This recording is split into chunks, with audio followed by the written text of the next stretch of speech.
Welcome to the deep dive. Today, we're going to be looking at, how attachment styles and autism relate. Yeah. It's a question that we got from one of our listeners, Mm-hmm. and we've got a great article from Cheap ABA to help guide us in this deep dive. Okay. And I have to admit, even before we get started, I was fascinated to see just how deeply these two topics are connected. Yeah, it's really interesting. So to get us going, let's maybe start with just a quick overview what autism is. Okay. In case this is new territory for anyone listening. Sure. In the simplest terms, it's a developmental difference Right. that affects how people communicate, interact socially, Mm-hmm. and experience the world around them. Yeah. And it's really important to remember that autism is a spectrum, Okay. meaning it presents differently in each individual. Right.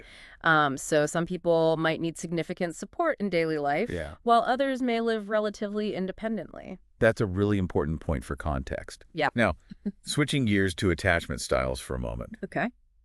We all fall somewhere on a spectrum there, too. Yeah. Just to refresh your memory, there are four main styles: Mm-hmm. secure, anxious preoccupied, Right. dismissive avoidant, and fearful avoidant. Yes. The secure folks are the ones who are generally comfortable with intimacy and independence. Right. They trust their loved ones and don't fear abandonment. Mm-hmm.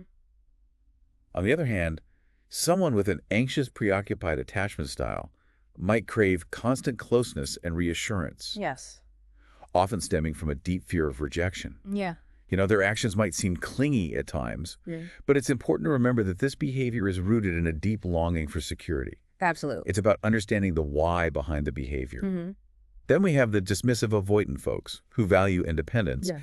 and might appear distant or emotionally unavailable. Right. They tend to prioritize self-reliance and may downplay the importance of close relationships. Yeah, they do. And lastly, the fearful avoidant style combines a desire for connection with a fear of intimacy. Yeah.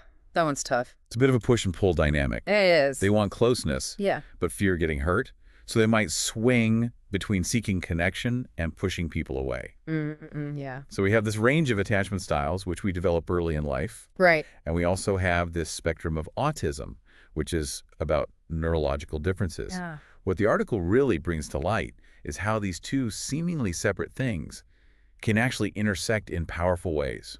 It's a fascinating area. Yeah. Think of it like this. Imagine trying to learn a complex board game Okay. without anyone explaining the rules. Okay. Yeah. You might be able to pick up on some of the basics just by watching others, Right. but you're likely to miss key strategies and nuances, leading to frustration and difficulty playing effectively. Right. For individuals with autism, social interaction can feel a bit like that sometimes. That's a great analogy. And the article points out a few specific ways this connection can play out. Okay. For example, it talks about how difficulty with social cues, which is common in autism, Mm-hmm. can impact attachment formation. Okay. Imagine a child who struggles to interpret facial expressions. Yeah.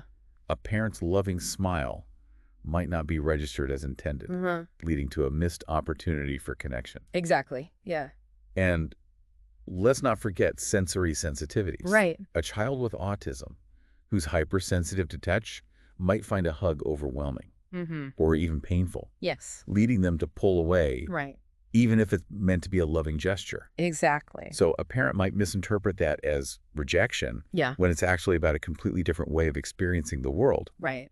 That's where the article's insights become incredibly valuable. Yeah. They can help us bridge that gap in understanding. Absolutely. And it's not just about understanding why an autistic child might react in a certain way. Mm-hmm. It's also about recognizing how those early interactions can shape their attachment style over time. Yeah. Imagine a child repeatedly experiencing sensory overload in social situations Right. that could lead them to develop an avoidant attachment style Uh-huh. as a way of protecting themselves from discomfort. Exactly. So we start to see how these early experiences, Mm-hmm. shaped by the unique challenges of autism, Yeah. can have a ripple effect Yeah. throughout someone's life. Right. That brings us to the crux of this deep dive. How can we use this knowledge to actually improve lives? Okay. And the good news is the article dives into just that. What I found particularly interesting is that it highlights benefits not just for parents and caregivers, Okay. but also for therapists and for autistic individuals themselves. Let's talk about the benefits for parents first. One of the biggest takeaways for parents is the shift from seeing certain behaviors as misbehavior Okay. to understanding them as communication. For example, a meltdown might not be a child trying to manipulate or be defiant, Hmm. but rather a sign of sensory overload reaching a breaking point. Yeah, that makes sense. Yeah. That's a huge shift in perspective, isn't it? It takes the focus off of trying to control the child's behavior Yeah. and puts it on understanding what the child is trying to communicate. Precisely. And that understanding can then lead to more effective strategies. Hmm.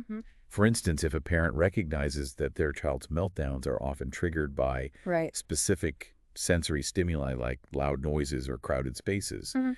they can proactively create a calmer, more predictable environment. Absolutely. They can also work on teaching their child coping mechanisms for managing those sensitivities, Yeah. like using noise-canceling headphones or taking breaks in a quiet space. Exactly. So instead of feeling powerless in the face of these challenges, Hmm. parents are empowered to actually make a positive difference. Yeah. That's got to be a game changer for so many families. Absolutely. And the article goes on to talk about how this knowledge can benefit therapists as well. Okay. By understanding how autism can influence attachment styles, Right. therapists can tailor their approaches to better meet the needs of their autistic clients. I can see how that would be crucial. Yeah. Can you give us some examples of how a therapist might adapt their approach? Certainly, for instance, a therapist working with an autistic individual who has an anxious, preoccupied attachment style Correct. might incorporate visual aids or social stories to help them understand and predict social interactions, reducing anxiety. Okay. They might also work on explicitly teaching emotional regulation skills, Mm-hmm. helping the individual learn to manage their fears and develop a stronger sense of self-soothing. It's fascinating how those subtle adjustments can make a big difference. Yeah. The article also mentions benefits for autistic individuals themselves, right? Yes.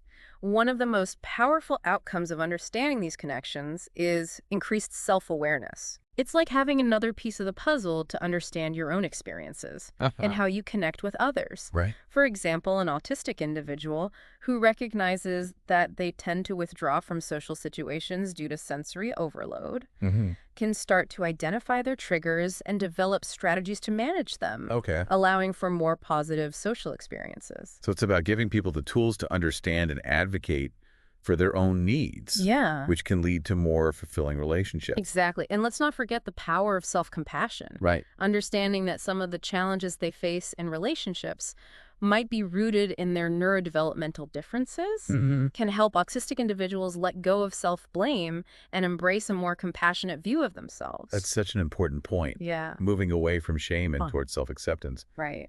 And speaking of relationships, the article seems to really zoom in on the parent-child dynamic, Uh-huh. which makes sense considering the importance of early childhood development. Yes, the parent-child relationship is indeed a primary focus, but it's important to note that the insights from this article Okay. can be applied to a wide range of relationships throughout the lifespan, Okay. from friendships to romantic partnerships to professional relationships. So this knowledge isn't just for parents, it's really for everyone. Yeah. Can you elaborate on how understanding attachment styles might play out in those other types of relationships? Of course, imagine you have an autistic friend who demonstrates a dismissive avoidant attachment style. Okay. They might come across as aloof or disinterested, Mm-hmm. which could lead to misunderstandings. Right. But if you understand that this is their way of managing their social energy and boundaries, Okay. you can adjust your expectations and find ways to connect that feel comfortable for both of you. Mm-hmm. Maybe instead of frequent social gatherings, you opt for one-on-one activities or communicate through shared interests online. That's a great example of how this knowledge can lead to more empathy and understanding in friendships. Yeah. What about romantic relationships? In romantic relationships, understanding attachment styles can be especially valuable. Okay. For example, if you're in a relationship with an autistic partner who has an anxious, preoccupied attachment style, Mm-hmm. you might find that they need a lot of reassurance and clear communication. Right. Knowing this can help you respond with patience and understanding rather than feeling overwhelmed or pressured. It seems like open communication is really key in any relationship, Yeah, but perhaps even more so when navigating the complexities of neurodiversity. absolutely. And it works both ways. Okay. An autistic individual who understands their own attachment style can communicate their needs more effectively to their partner. Uh-huh. For example, they might explain that they need some alone time to recharge after social interactions, Right. preventing their partner from misinterpreting that as a lack of affection. So it's about creating a space where both partners feel safe and understood, and where they can work together to meet each other's needs. That brings me to something I found fascinating in the article. Okay. The emphasis on early intervention for children with autism who might be exhibiting signs of insecure attachment. Yes, early intervention is crucial. Yeah, The earlier we address potential attachment challenges, the better the chances of fostering secure attachments right. and equipping individuals with the tools they need to navigate relationships successfully. Can you give us a sense of what those early interventions might look like? There are many approaches that can be helpful. Parent coaching, for instance, can empower parents with the knowledge and skills Okay, to create a secure and nurturing environment for their child. right. Play therapy can provide a safe space for children to explore their emotions and develop social skills through play. Hmm. And sensory integration therapy can help children regulate their sensory input, reducing overload and promoting a sense of calm. So it's really about creating a holistic support system for the child, Yeah. tailored to their individual needs. Exactly, and it's not just about individual therapies. Oh, Creating a supportive environment is essential too. hmm. This includes schools, workplaces, and communities that acknowledge and accommodate the unique needs of autistic individuals. So it's a broader societal shift towards acceptance and inclusion that's needed. Precisely, it's about recognizing that neurodiversity is a natural part of human variation, Yeah. and that everyone, regardless of their neurological wiring, deserves to feel valued, respected, and supported in their relationships. Beautifully said. So in such an insightful conversation, we've covered a lot of ground from the basics of attachment styles Yeah, it has been a good one. to the specific ways they intersect with autism and the practical implications of this knowledge for building stronger, healthier relationships. As we wrap up our deep dive, I'm curious, are there any specific takeaways from the article that you found particularly striking? You know what really stood out to me was the idea that understanding attachment styles can actually be a powerful tool for bridging the gap between neurotypical individuals and those on the autism spectrum. That's an interesting thought. How so? Well, think about it. Miscommunication and misinterpretations can lead to tension in any relationship. Right. But imagine how much more challenging that can be when one person processes social cues and emotions differently. Okay. Understanding attachment styles could offer a framework for greater empathy and patience on both sides. It's like having a shared language to talk about emotional needs and responses. Right, exactly. Let's say a neurotypical individual is in a relationship with someone on the spectrum who has an avoidant attachment style. Okay. Knowing that their partner's tendency to withdraw isn't a personal rejection, Right. but rather a way of regulating their sensory input and emotional energy Uh-huh. can help the neurotypical partner respond with understanding rather than taking it personally. And on the flip side, an autistic individual who understands that their partner might have an anxious, preoccupied attachment style can proactively communicate their need for space, Right. preventing the partner from misinterpreting their need for solitude as a lack of affection. Exactly. It's about creating a space for open and honest communication, where both individuals feel safe to express their needs and understand each other's perspectives. So to bring it back to you listening, we've explored how understanding attachment styles and autism can illuminate so much about relationships. Yeah. We've seen how these insights can empower parents, guide therapists, and foster self-awareness for autistic individuals. But here's a final thought to ponder. How might understanding your own attachment style impact how you interact with someone on the autism spectrum? That's a great question to consider as you continue to learn and explore this topic. Remember, this deep dive is just the beginning. And it's a journey well worth taking. Understanding these concepts can lead to richer, more compassionate connections for everyone. Thanks for diving in with us.